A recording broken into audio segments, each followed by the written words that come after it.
একটি নৌকা বিশাল একটি সাগরে ভেসে চলে।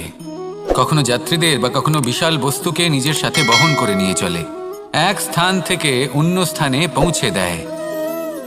এই নৌকা কখনো সাগরে আটকে পড়ে বা কখনো ডুবে যেতেও পারে, কিন্তু এই নৌকা তখন ডুবে যায় না যখন এর আশেপাশে অধিক মাত্রায় জল থাকে। এটা তখন ডুবে যায় যখন ও নিজের আশেপাশের থাকা জলকে নিজের ভেতরে প্রবেশ করতে দেয়। যখন আস্তে আস্তে এই জল প্রবেশ করতে থাকে, নৌকা ভারী হতে থাকে আর আস্তে আস্তে ডুবে যায়। এটা আমাদের কাছে একটা শিক্ষা। হতেই পারে আমাদের এই সংসারে, আমাদের জীবনে আশেপাশে অনেক বেশি মাত্রায় নেতিবাচক শক্তি থাকবে, ঈর্ষা থাকবে, বিদ্বেষ, ঘৃণা বা ভয় থাকবে, কিন্তু মনের এই নৌকা শুধু তখনই ডুববে যখন আপনি এই নেতিবাচক শক্তিকে নিজের ভেতরে প্রবেশ করতে দেবেন। মনে রাখবেন, এই নেতিবাচক শক্তিকে কখনো নিজের মনে প্রবেশ করতে দেবেন না। প্রবেশ করলেও তাহলে যেন সে সেখানে কোনো স্থান না পায়।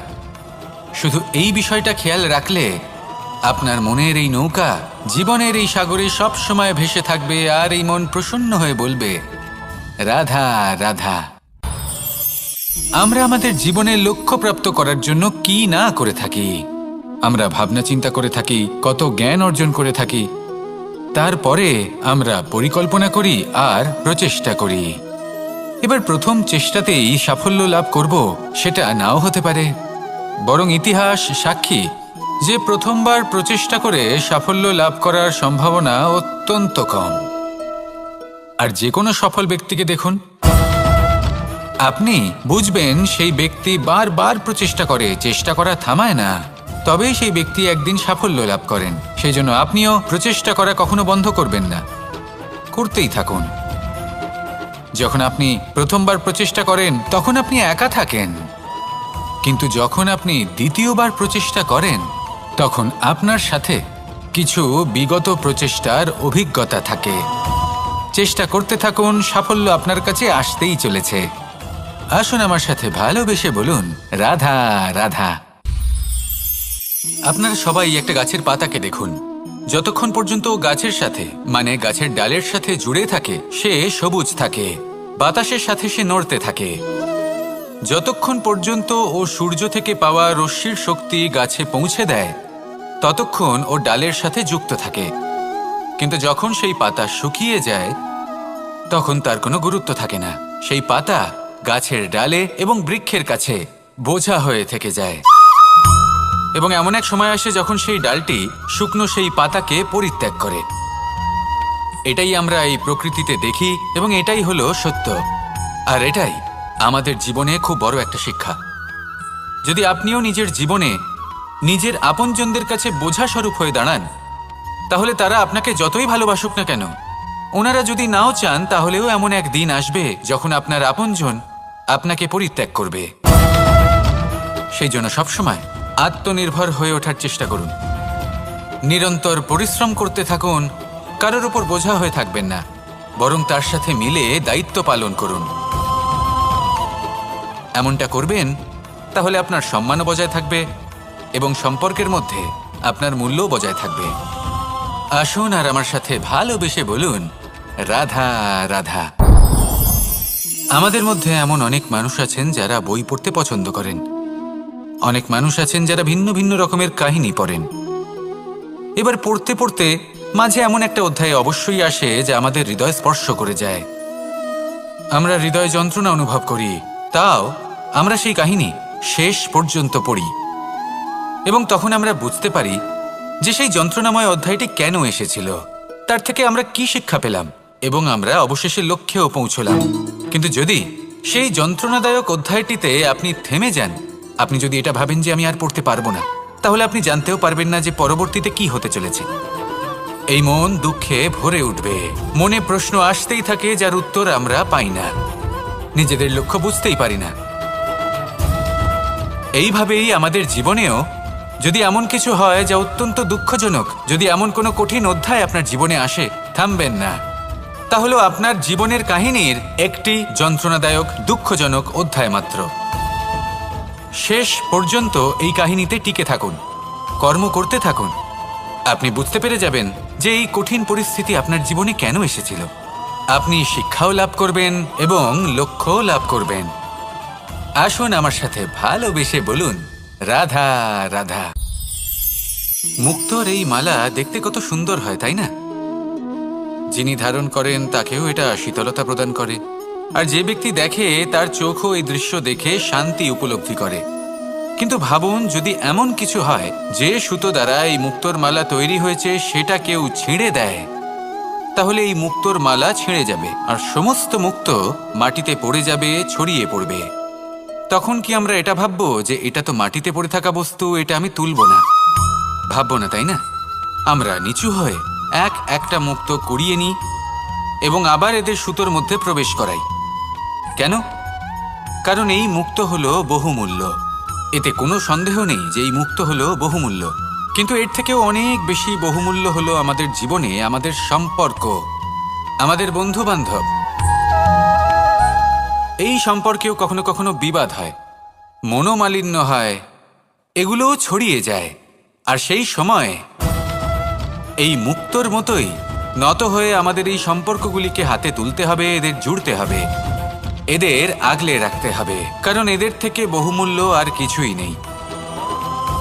আর যদি এই কাজটা আপনি শিখে নিতে পারেন, তাহলে আপনার জীবনের এই সম্পর্ক, এই বন্ধুত্ব সবসময় আপনাকে বল প্রদান করবে, আনন্দ প্রদান করবে। আর এই মন সুপ্রসন্ন হয়ে বলবে, রাধা রাধা। সুখ এবং দুঃখ এই দুই হলো আমাদের জীবনের অবশ্যম্ভাবী এবং গুরুত্বপূর্ণ অঙ্গ। আমাদের সকলের জীবনে কখনো সুখও আসে, আবার কখনো দুঃখও আসে। আমরা সবসময় ভাবি আমরা কিভাবে সুখ লাভ করব, কিভাবে আমরা দুঃখ থেকে দূরে থাকতে পারি। আর এই জীবনে যা কিছুই ঘটুক না কেন, সেই সব কিছু আমরা সুখ এবং দুঃখের মাপদণ্ডে মেপে থাকি। এবার এখানে একটা ছোট্ট বিষয় আছে, এটা ভেবে দেখতে হবে যে কে আসলে সুখী ব্যক্তি। সুখী ব্যক্তি হলেন তিনি যিনি নিজের জীবনে নিজের কর্মের বিশ্লেষণ করে থাকেন, সেই বুঝে পদক্ষেপ নেন। উনি কি করতে চলেছেন সেটা উনি জানেন, আর যদি ওনার কোনো দোষ থাকে বা ভুল থাকে তাহলে সেগুলো শুধরে নিয়ে এগিয়ে চলেন। সেই জন্য উনি সুখী হন। অন্যদিকে যে ব্যক্তি দুঃখী, তিনি কি করেন? তিনি নিজের উপর নয়, অন্যের উপর নিজের নজর রাখেন যে তিনি কি করছেন, কিভাবে কর্ম করছেন। ওনারা অন্যের নিন্দা করেন, অন্যের সাফল্য দেখে ঈর্ষা করেন, ক্রুদ্ধ হয়ে যান, ওনাদের বাধা দিতে চেষ্টা করেন। সেই জন্যই তো ওনারা দুঃখী হন। এই সংসারে এমন অনেক ব্যক্তি আছেন যারা এই কারণে দুঃখী নন যে তাদের জীবনে দুঃখ আছে। তারা এই কারণে দুঃখ পান কারণ অন্যের জীবন অনেক বেশি সুখের। দেখুন, শেষ পর্যন্ত আপনাকে নিজের কর্মের প্রতি মনোসংযোগ করতেই হবে, অন্যের প্রতি নয়। কারণ আপনার জীবনে আপনার কর্ম হলো এমন একটা জিনিস যা আপনার নিয়ন্ত্রণে আছে। নিরন্তর চেষ্টা করতে থাকুন, নিজের কর্মকে বুঝতে শিখুন, শুধরে নিন, নিজেকে শ্রেষ্ঠ করে তুলুন। তখন সাফল্য নিজে থেকে আপনার কাছে আসবে, আর এই মন প্রসন্ন হয়ে বলবে, রাধা রাধা। এই সংসারে এমন কোন আবেগ আছে যা সবসময় কটু বলে মনে হয়, কিন্তু সবার শেষে এটি সব থেকে বেশি মধুর উপলব্ধি প্রদান করে, সব থেকে বেশি মধুর অনুভূতি প্রদান করে। উত্তর পেলেন? পেলেন না? আপনাকে একটা উদাহরণ দিই।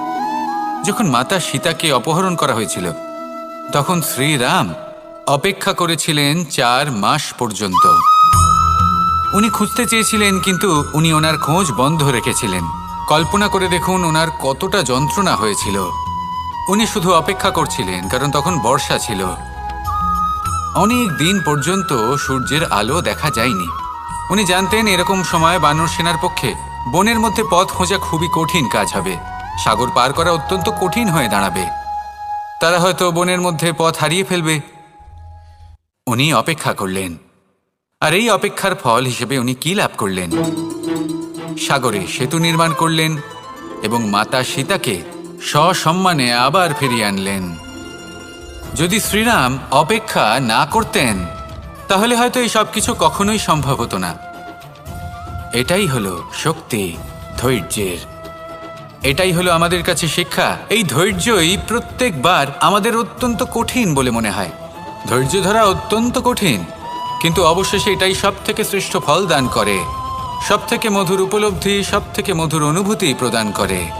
তাই ধৈর্য ধরে থাকুন, সব কিছু শুভ হবে। আর তখন এই মন প্রফুল্ল হয়ে বলবে, রাধা রাধা। এই সংসারে সব থেকে ভয়ানক এবং গভীর অন্ধকার কোনটা?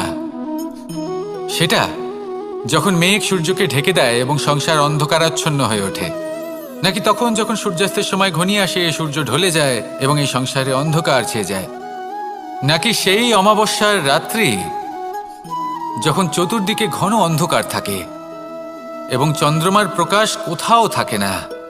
না, এই সংসারে সব থেকে বেশি ভয়ানক অন্ধকার হলো মানসিকতার অন্ধকার। মানসিকতা খুব গভীর একটা বিষয়।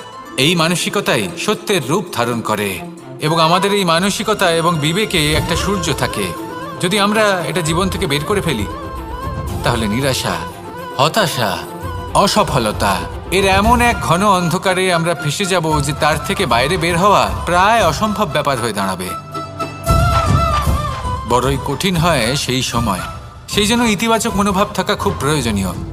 এটা ভাববেন না যে এটা আমার সাথে কেন হলো, এই সমস্যা কেন এলো, ওই ব্যক্তি আমার সাথে এটা কেন করলেন। এটা ভাবুন যে আমি জীবনে যে পরিস্থিতিতে দাঁড়িয়ে আছি তার থেকে আমি ঠিক কিভাবে বাইরে বেরোতে পারবো। যতই ঘন অন্ধকার থাকুক না কেন, খুব ছোট একটা প্রদীপের প্রকাশ আমাদের পথপ্রদর্শক হয়ে দাঁড়াতে পারে। আর আমাদের জীবনে এই ছোট্ট একটা প্রকাশ হলো আশা। এই আশার একটি কিরণ আমাদের অত্যন্ত গাঢ় অন্ধকারেও পথ দেখাতে পারে। তাই এই আশাকে সবসময় মনে প্রজ্বলিত করে রাখুন। গাঢ় থেকে গাঢ় অন্ধকারের সাথে, কঠিন থেকে কঠিনতর সমস্যার সাথে লড়াই করুন, সামনে এগিয়ে চলুন, আর আমার সাথে ভালোবেসে বলুন, রাধা রাধা। এই জীবনে তিনটি গুরুত্বপূর্ণ শব্দ আছে যা বোঝা আমাদের কাছে খুব গুরুত্বপূর্ণ, এবং এই তিনটি শব্দের নিজস্ব অর্থ আছে। প্রথম হলো সঙ্গবদ্ধতা, অর্থাৎ একসাথে মিলে কাজ করতে হবে, একসাথে মিলে পরিশ্রম করতে হবে, সামনে এগোতে হবে। এরকম করতে পারলে আপনার শক্তি বৃদ্ধি পাবে, আপনার ক্ষমতা বৃদ্ধি পাবে, আপনি এগোতে পারবেন এবং অনেক দূরে যেতে পারবেন। দ্বিতীয় হলো আত্মবিশ্বাস। হেরে যাওয়া বস্তুও আবার জিতে নিতে পারবেন। যদি আপনার নিজের আত্মবিশ্বাস থাকে তাহলে আপনি কখনো পরাজিত হবেন না। এবং তৃতীয় হলো অহংকার। জয়লাভ করার পরেও কিন্তু এটা আপনাকে পরাজিত করতে পারে। সেই জন্য জীবনে সঙ্গবদ্ধ হন, আত্মবিশ্বাস রাখুন, কিন্তু কখনোই অহংকার করবেন না। এই অহংকার আপনার থেকে সব কিছু কেড়ে নিতে পারে। এই অহংকারের জন্যই থুরাপতি কংস নিজের পতনের দিকে অগ্রসর হয়েছিলেন। এই অহংকারকে ত্যাগ করুন আর আমার সাথে ভালোবেসে বলুন, রাধা।